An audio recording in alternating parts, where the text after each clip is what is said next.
Se você parte do princípio que dois seres humanos sentam, um precisa ser ouvido, e aquele que precisa ser ouvido está numa depressão muito grande. O marido não ouve, acha que é frescura, a filha não ouve, acha que é frescura, e uma pessoa chamada terapeuta se disponibiliza a ouvir aquela pessoa durante 1 hora, a implementar técnicas onde só nessa conversa, aquela pessoa, no primeiro ato de falar, ela já está tendo o efeito terapêutico, porque falar é terapêutico. Falar de forma livre gera a organização da ideia. Então isso também é terapêutico. A gente parte do princípio que a pessoa tem que ter 5 anos de faculdade, mas aí eu pergunto para qualquer pessoa que está aqui ouvindo, 5 anos de faculdade fizeram você se tornar o profissional que você é? Eu sou psicólogo. Eu fiz 5 anos de faculdade. Depois de toda essa história, eu resolvi estudar junto com a minha esposa psicologia. Eu diria que é menos de 1% da nossa bagagem do que a gente trabalha. É uma bagagem teórica que parou nos anos 60, 70, na teoria, e que de forma prática, a faculdade de psicologia, assim como outras faculdades, deixam muito a desejar. Eu fiz 3 faculdades, Direito, Marketing e Psicologia. As 3 deixaram muito a desejar de forma prática. E a parte teórica, extremamente positiva, mas a parte prática é o que determina um profissional. A parte prática é o que faz a pessoa se sentir útil. E o que você vê? Você vê advogados sendo jogados no mercado, contadores e psicólogos extremamente inseguros. Pessoas onde o mercado de trabalho está de um lado e muitas vezes a academia está de outro lado. E eu não estou falando contra a universidade, eu estou falando que não é só a universidade.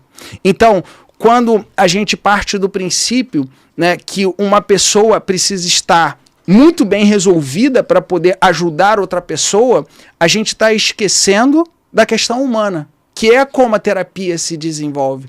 A terapia se desenvolve através de um processo que o próprio Freud falava, que era o processo de transferência.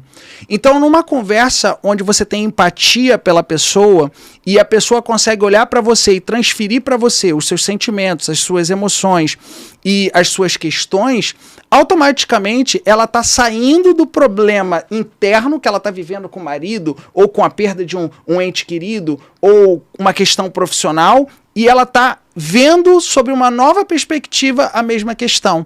Então, só o fato de você sair do problema e gerar uma outra perspectiva, isso já é terapêutico. O papo é terapêutico, as técnicas são terapêuticas. Então, assim, a gente nunca vai saber quem realmente está pronto, porque quando a gente opera, a gente não pede um passaporte, não pede um certificado, muito menos a especialização no médico. A gente confia. Quando a gente entra no avião, eu não vejo a carta do piloto, né, a licença para ele pilotar. A gente confia. E na terapia é a mesma coisa. Então eu sou a favor de que qualquer ser humano pode ser um terapeuta. Desde que, em primeiro lugar, ele passe a credibilidade daquela questão. Em segundo lugar, que ele tenha uma boa formação, que ele tenha uma boa técnica para poder lidar com questões ali adversas. E em terceiro lugar, que ele tenha empatia. E empatia não é se colocar no lugar do outro. Empatia é respeitar a dor do outro.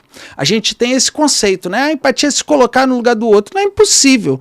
Você nunca se coloca no lugar do outro porque você não sabe a dor do outro. O outro está vivendo a depressão. Você pode ter vivido uma depressão, mas ele não é igual ao do outro.